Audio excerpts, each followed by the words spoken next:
Tout ce que nous avons dans le cœur, Jésus l'entend, il reçoit la réponse au même moment. Il suffit d'être sincère et demander, être dans le chemin du devoir. Demander des choses correctement. Vous aurez la réponse. Alors, il nous dit, ils n'ont pas de vin. Je suis le cas de vin. Ça devient étrange. Donc, écoutez le verset qui suit, le verset 4. Jésus lui répondit, 2 points. Femme, virgule, ce qui m'a étonné, quand j'ai regardé dans d'autres traductions, c'est le verset ici même dans Darby ou dans Scofield. J'ai ça à la maison, toutes ces Bibles-là. Le mot ici, femme, ça s'écrit toujours avec F majuscule. Alors je me demande, femme, c'est-à-dire quand on dit que mon mari c'est un homme avec H majuscule, c'est ça ce que ça veut dire ici. Ça c'est une femme avec H majuscule. Une véritable femme. Une vraie femme. Avec F majuscule. Il dit, femme, qu'y a-t-il entre toi et moi? Mon heure n'est pas encore venue. En quelque sorte, si on peut dire ça, il a blâmé sa mère. Il a blâmé, il dit, mais ils n'ont pas de vin. Qu'est-ce que moi j'ai à voir avec ça? Mais qu'est-ce que tu as, femme? Mais mon nez n'est pas encore venu. Imaginez-vous, Marie entend ce blâme-là. Donc, son fils, ou son Dieu, pardon, parce que là, la relation n'était pas mère et fils. Ici, la relation était créateur et créature. C'est ça ce qui s'est passé là-bas. La seule différence avec ce que nous faisons, Seigneur, je voudrais aller voyager, je voudrais aller au pays, je voudrais aller travailler, je veux faire ce que nous faisons aujourd'hui. J'ai ma genou, je commence à prier. C'est la même chose qui s'est passée entre Marie et Jésus. La seule différence, c'est que les dieux que nous prions maintenant, là, il était présent physiquement. Mais aujourd'hui, il est toujours présent. Il n'a rien qui n'a changé parce qu'il a dit encore un peu de temps, le monde ne me verra plus. Mais vous me verrez parce que je serai au milieu de vous et même en vous. Il n'a pas changé. C'est le même Dieu. Il lui dit, femme, il a blâmé. Après avoir blâmé, Marie, il dit, tu m'as dit dans ta parole que tout ce que vous demanderez en priant à mon nom, croyez que vous l'avez déjà reçu. Alors, moi je crois que j'ai reçu. Je crois que j'ai posé la requête. Le mariage, c'est quelque chose de la parole. Alors, quand je demande comme ça, c'est pour mon frère, c'est pour ma soeur qui se sont mariés. Alors, je voudrais du vin, Seigneur. Marie rentre. Pour voir que Marie n'a pas abdiqué, qu'il n'a pas abandonné, pour voir qu'elle croyait toujours. Quand elle rentre là-bas, il voit les organisateurs, il dit, et vous, les jeunes, vous qui êtes venus, les jeunes viennent. Il dit, vous, regardez-moi dans les yeux. Regardez-moi. Vous voyez les jeunes qui est là-bas, avec les cheveux pendants comme ça? Oui, ah oui, celui qui est en blanc comme ça. Oui. Tout ce qu'il vous dira, faites ça. Amen. Alléluia. Amen. Faites ce qu'il vous dira. Amen. C'est ce qui nous manque, mes frères. Alléluia. Si nous faisons ce que dit la parole, on n'aura pas d'ennui. Faites ce que le message dit. Alléluia. Faites ce que la parole dit. Amen. Amen. Il dit, ok, ça va. Alors Marie est allée s'asseoir. Jésus a continué de la considérer avec ses disciples. Marie est allée s'asseoir. Il continue à prier. Seigneur, j'ai prié. J'ai demandé déjà. Je crois, Seigneur, au moment voulu, toi-même tu répondras. Je ne t'exige pas, Seigneur, mais je te supplie que tu puisses agir en faveur de notre soeur qui s'est mariée. La foi là, la foi c'est une attraction. Ça plaît toujours Jésus. Alors tellement la foi de Marie était élevée, Jésus ne pouvait pas supporter. Jésus ne pouvait pas supporter. Jésus s'est mis, mais s'est mis debout. Et comme d'habitude, quand Jésus se mettait debout, tous les disciples se mettaient debout. Ceux qui n'ont pas vécu, qui ne connaissent pas Branham, la vie de Branham, Feu Branham, vous parlez de Feu Branham, il était entouré. Toujours entouré déjà, toujours, parce qu'un jour ils sont allés, ils allaient au feu rouge, dans un boulevard, un grand boulevard, donc 4 bandes, il faut traverser tous les boulevards. Donc 8 bandes à peu près. Ils arrivent là au feu rouge, ils devaient attendre, le feu Branham était dans la vision. Ils arrivent au feu rouge, ils s'engagent. Un frère, le suit, il voulait l'arrêter. La soeur mère lui dit, frère, laisse. Frère, laisse-les. Il me dit, frère, c'est le feu rouge, laisse-les. Donc, il s'engage dans le boulevard, automatiquement, toutes les voitures, de toutes les bandes se sont mobilisées. Le prophète passe juste de l'autre côté.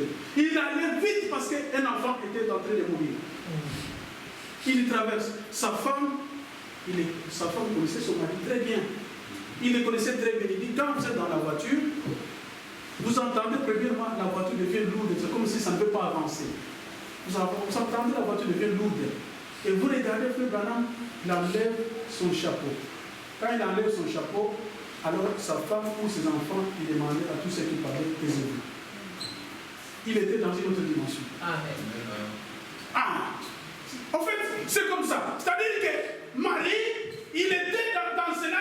Jésus, donc, il sentait cette foi-là qui le poussait. Cette foi qui le poussait à Marie, Jésus se met debout. Il vient. Bonjour les gens. Oh, bonjour. Et ça, c'est quoi? Non, ce sont des vases. Il y avait des vases là qui servaient à la purification des Juifs. Donc, mettez de l'eau là-bas. Ce sont des grandes vases comme ça. Il y avait, je pense, 3 vases là-bas. Il dit, est-ce que vous pouvez remplir ces vases ici? Un monsieur qui était là-bas, il dit, on remplit les vases, pourquoi? L'autre était là-bas. Est-ce que tu comprends ce que tu es en train de faire? Tu vois la dame qui est là-bas. Il nous a dit, quand il vient, nous devons faire ce qu'il va dire. Est-ce que tu comprends? Tu comprends ce qu'il fait? Ah oui, je vois. Oh, oui, on fait quoi? Remplissez les vases. Prenez l'eau. À l'époque, à Jérusalem, puis en Israël, il n'y avait pas de robinet, vous le savez. Ça dit que ces jeunes-là, la nuit-là, ou bien cette soirée-là, ils devaient aller au puits, puiser de l'eau, mettre dans les vases. Je ne sais pas, le puits était à combien de mètres, à combien de mégamètres, on ne sait pas. Donc ils devaient chercher l'eau dans le puits, remplir les vases. Ils ont rempli les vases. Jésus était là avec ses disciples. Les disciples ne comprenaient rien. Parce que le problème de la prière, c'est un problème personnel entre Dieu et l'homme. C'est ça le problème. Ce qui s'est passé là-bas, qui comprenait seulement, c'est Marie et Jésus. C'est simplement, Marie et Jésus comprenaient les deux. En tout cas, ce qui s'est passé. Les disciples ne comprenaient rien. Ils ont entendu seulement 2 phrases. La première phrase, ils n'ont pas de vin. La deuxième phrase, qu'est-ce qu'il y a, toi, entre toi, femme, et moi? C'est tout. C'est tout. Les restes ne comprenaient rien du tout. Après, on termine, le vase était plein. Après, Jésus donne l'ordre, il dit, prenez, donnez ça à l'organisateur de la fête, afin qu'il puisse servir les gens. Il ne comprenait pas qu'on donne ça à l'organisateur de la fête, qu'il puisse servir les gens de l'eau. Mais un autre vient dire, mais est-ce que toi tu comprends ce que tu es en train de faire? Hein? On nous a dit que nous puissions faire seulement ce qu'il nous dira. Amen. Faites ce qu'il nous dira. Amen. Aïe, aïe. Oh là là, écoutez. Je vais dire quelque chose, un petit peu. Voilà, nous avons une 15 minutes. Frère Branham dit dans cette prédication-ci, faites tout ce qu'il vous dira. Paragraphe 15. Il dit ceci. C'est encore là un bon enseignement. Ce soir, faites tout ce qu'il vous dira. S'il vous dit de vous préparer à mourir, préparez-vous. Est-ce que vous êtes là? Amen. S'il vous dit que vous allez vous rétablir, croyez cela. Amen. S'il vous dit que vous allez être guéri, vous serez guéri obligatoirement. Amen. Faites tout ce qu'il vous dira. Ne pas croire cela, c'est un péché. Amen. Ne pas croire ce que dit la parole, c'est un péché. Faites seulement ce qu'il vous dira. C'est ce qu'il faut faire. Après, bon, ok. Ils prennent le vase d'eau, ils amènent ça à l'organisateur. Il dit, le monsieur qui est là-bas, il nous a dit d'amener ça, vous donner, et que vous puissiez servir les gens. C'est quoi ça? Attendez, prends le verre. Il met donc le verre là, parce que c'était des vases comme ça, et ces vases-là, ce n'était pas avec des petits bouchons comme ça, mais c'était vraiment des vases avec une grande ouverture au-dessus. On peut entrer un peu quelque chose, prendre de l'eau pour la purification avant d'entrer dans les synagogues ou dans les temples. Donc c'était pour laver les pieds, les mains, donc tout ce que faisaient les Juifs avant d'entrer dans le temple ou les synagogues, c'était pour éviter les mauvaises odeurs et tout cela. Donc c'était les conditions hygiéniques et la loi exigeait ça. Alors l'organisateur, il prend le verre, il ne sait pas quoi, il prend comme ça, il prend, regarde, ceux du vin. Le vin. Il dit, mais du vin. Attendez, il prend ça. Il dit, hey, un bon vin comme ça. Comment toi, le marié, tu prends les bons vins, tu les gardes après. Les mauvais vins, c'est ce que tu as servi avant. Mais qu'est-ce qui se passe avec toi? Est-ce que tu as bien raisonné? Il ne savait rien. Vous comprenez? Il ne savait rien. Maintenant, qui était dans ce secret-là, dans cette révélation-là, c'est ça le mot, qui était dans cette révélation-là? C'est Jésus, Marie et les organisateurs, les serviteurs là, ceux qui ont mis de l'eau là-bas, ils ont vécu ce miracle-là. La prière, c'est individuel. C'est un temps d'intimité entre vous et Dieu. Amen. Priez comme vous voulez, ne priez pas. C'est commence à prier. Tu parles normalement. Quand il arrive le moment de prier, Seigneur, merci madame, merci Seigneur. Non, la prière, c'est pas bien dit. Parle comme tu parles. Inutile de trembler. Ça ne change. Parle comme tu parles. Donc, j'avais un ami à moi, il est en Angleterre maintenant. C'est aussi un serviteur de Dieu. La femme le connaît très tôt. Ce frère-là, quand il prie, j'ai dormi avec lui, et là, j'étais encore célibataire, on était ensemble.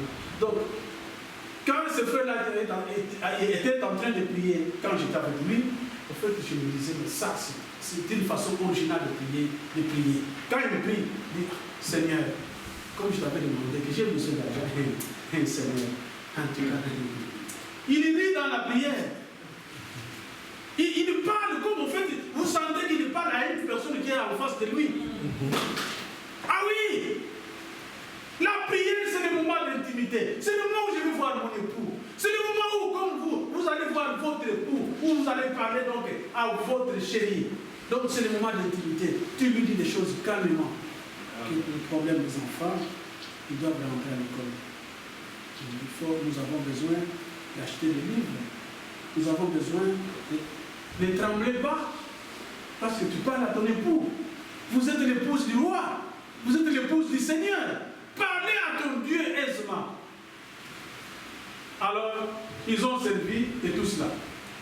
Donc, faites ce qu'il vous dira. Ce que Marie nous a dit ici, nous terminons dans 10 minutes, ce que Marie nous a dit ici, dans le 2e Exode, c'est ce que là, Moïse a dit dans les premiers Exodes. Nous entrons dans... Donc, en fait, on commence à atterrir. C'est là qu'on fait la conclusion. Si vous ratez cette partie, si vous ratez toute la prédication. Ce que mon mari a fait ici, faites ce qu'il vous dira.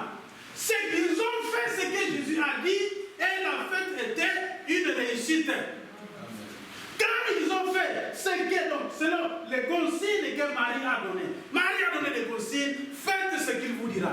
Quand ils ont suivi les consignes de Marie, la fête était une réussite. C'était une réussite. C'est ce qui s'est passé dans le premier Exode avec Moïse, Josué chapitre 1. Lisons. On commence à tenir. Josué chapitre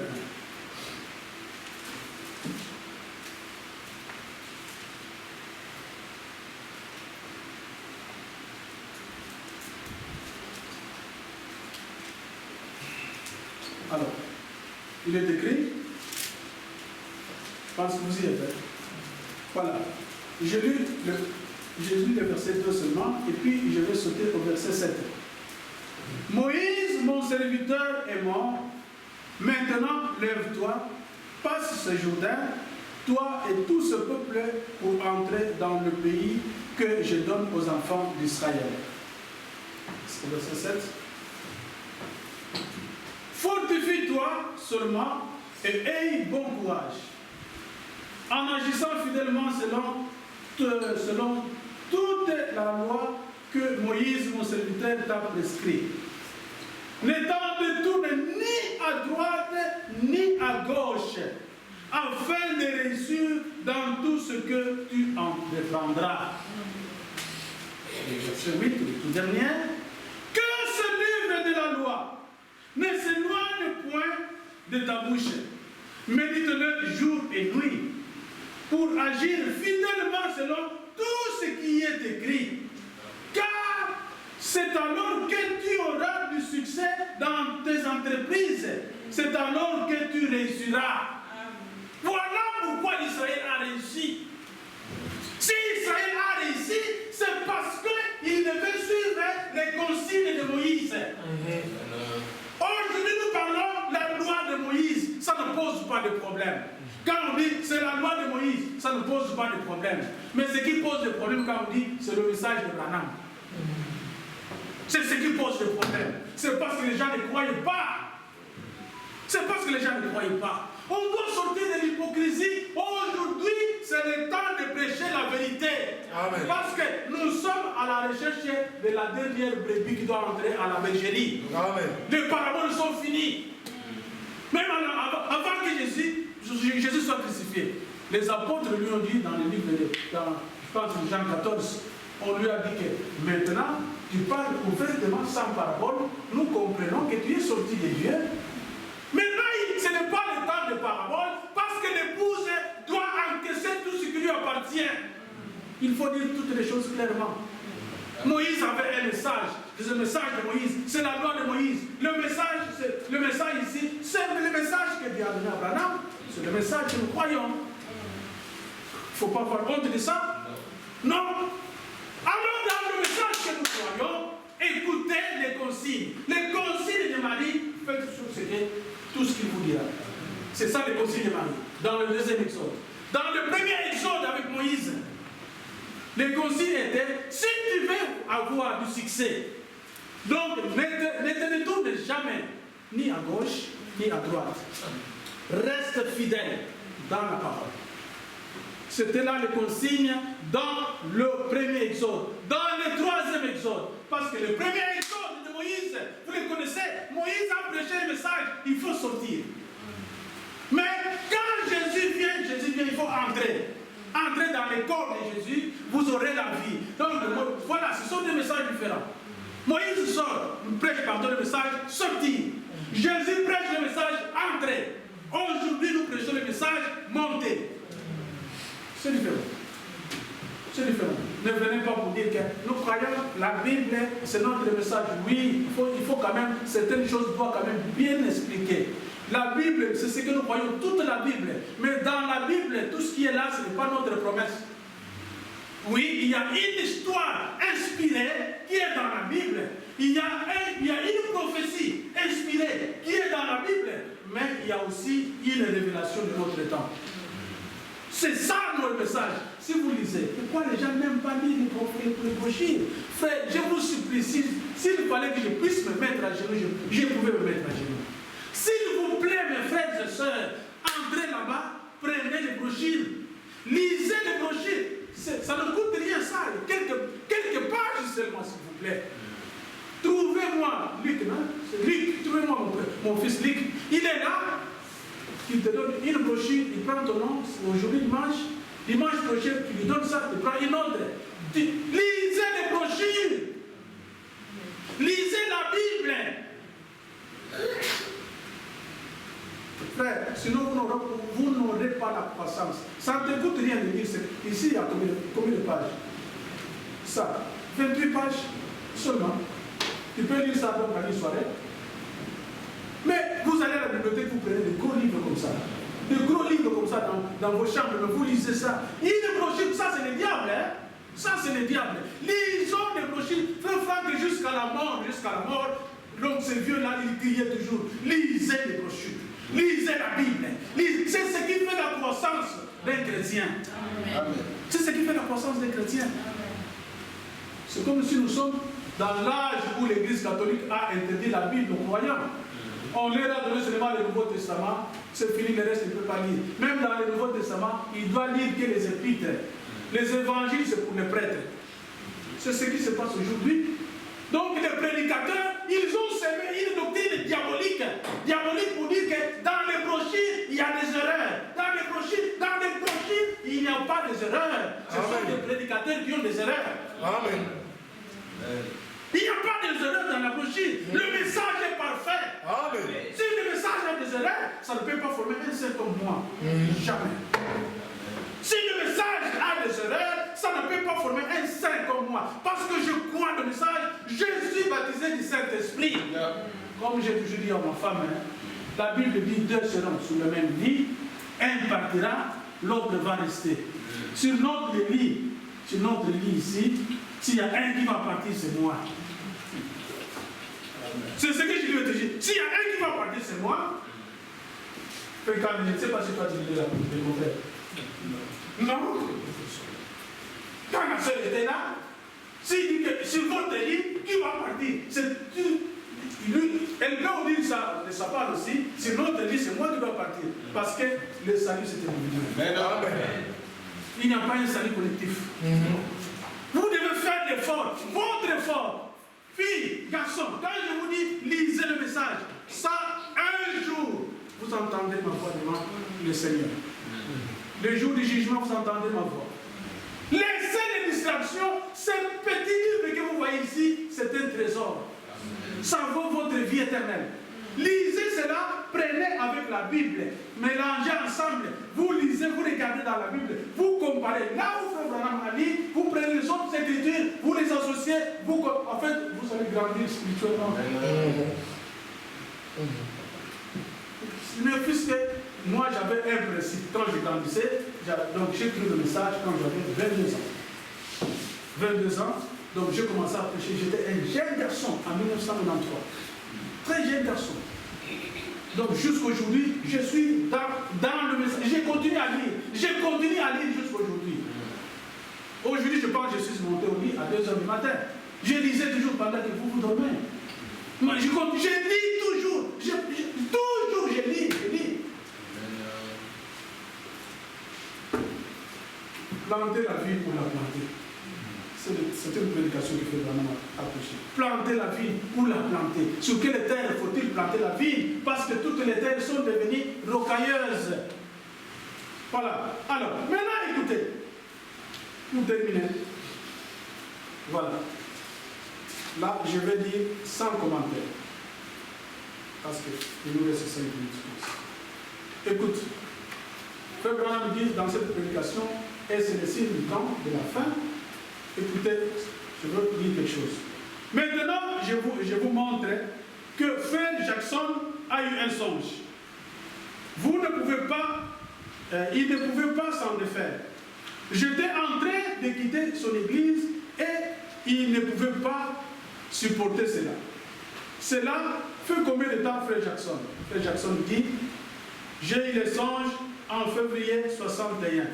Et donc c'était une année plus tard que Frère Jackson raconte ce son ici à Frère Branham. Alors, il y a eu un songe en février 61.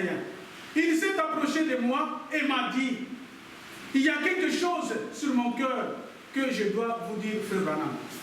J'ai dit, allez-y, Frère Jackson. Et il a dit, j'ai eu un songe. C'était là. Je suis resté tranquille.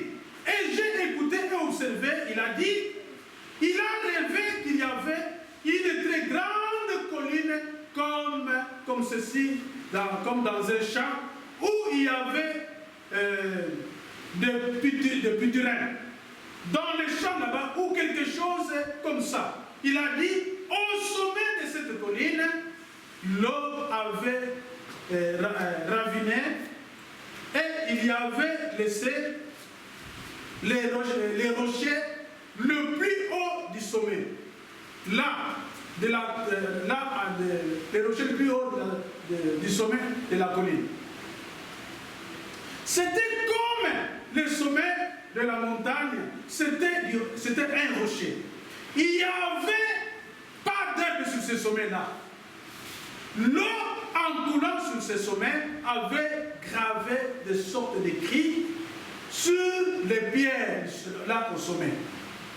Et vous étiez là en train d'interpréter ce qui était écrit sur ces pierres.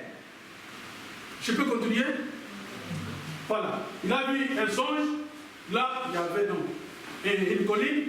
Au-dessus de cette colline, donc il y avait une pierre. Au fur et à mesure que l'eau tombait sur cette pierre-là, a laissé des traces. Les traces là, c'était des écritures. Et Frère Branham est allé au-dessus de cette colline. Il a commencé à interpréter donc ces écritures-là. Voilà. Je peux continuer. Je vais donc en train d'interpréter ce qui est écrit sur ces pierres. Et il a dit tous. Et voici comment il a raconté. Il dit les frères de Géorgie. Et ceux d'ailleurs, nous étions tous ensemble là, vous écoutant interpréter cette écriture mystérieuse gravée sur les pierres au-dessus de la montagne.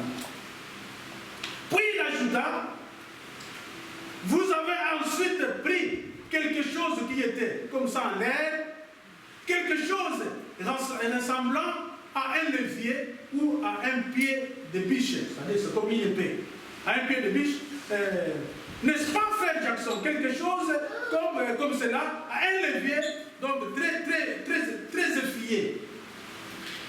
Vous avez dit, excusez-moi, mes lunettes, donc je dois les changer, j'ai déjà l'ordonnance, parfois je confonds les lignes.